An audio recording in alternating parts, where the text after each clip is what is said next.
Abantu bagera kuri 15 bakubiswe n'inkuba, bamwe muri bo bagera ku 9 bahita bapfa ubwo bari bugamye imvura yari imigwa ibasanze mu bikorwa byo kwita ku matungo mu karere ka Ngoma.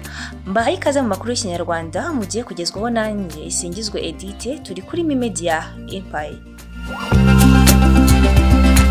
Ibi byaye ku gicamunsi cyo ku itariki ya 4 Mutarama umwaka wa 2026 mu masaha ya saa 11 n'igice z'umugoroba mu murenge wa Jarama ku nkengero z'igishanga cy'Akagera hafi n'umupaka w'u Burundi. Aba baturage bari bahinguye imvura iragwa bajya kugama mu nzu ihari ikoreshwa n'abarinda icyambu cyo mu mugezi w'Akagera gihari ndetse n'abahakorera ibikorwa by'ubworozi.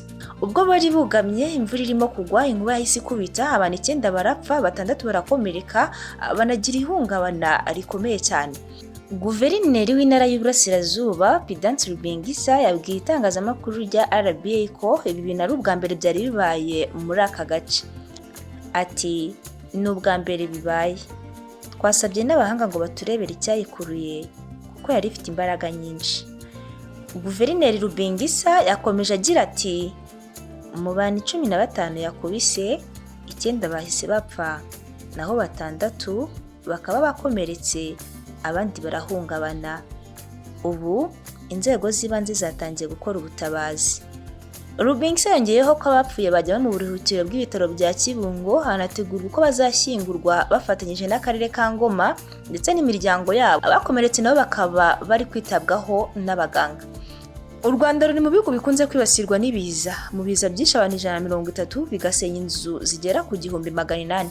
Raporo y'ubushakashatsi ku biza yo mu mwaka wa 2024 yagaragaje ko u Rwanda rufite ahantu hagera kuri 326 hafite ibyago byo kwibasirwa n'ibiza bikomoka ku mpamvu karemano. Muri aho hantu byagaragajwe ko by'umwihariko ahagera ku 134 hafite ibyago biri ku rwego rwo hejuru byo kuba hakibasirwa n'ibiza.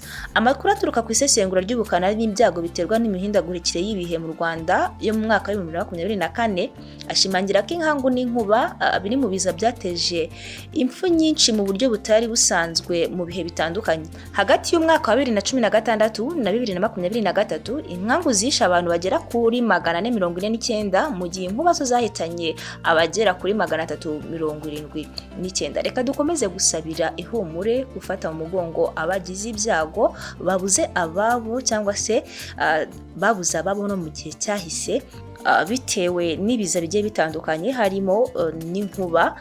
Tubasabire ihumure kandi tubafate mu mugongo kubo begeranye cyangwa se kubo baziranye bari hafi yabo, kandi dukomeze kwihanganisha abakomeretse, tubasabira gukira vuba kugira ngo basubire mu buzima busanzwe.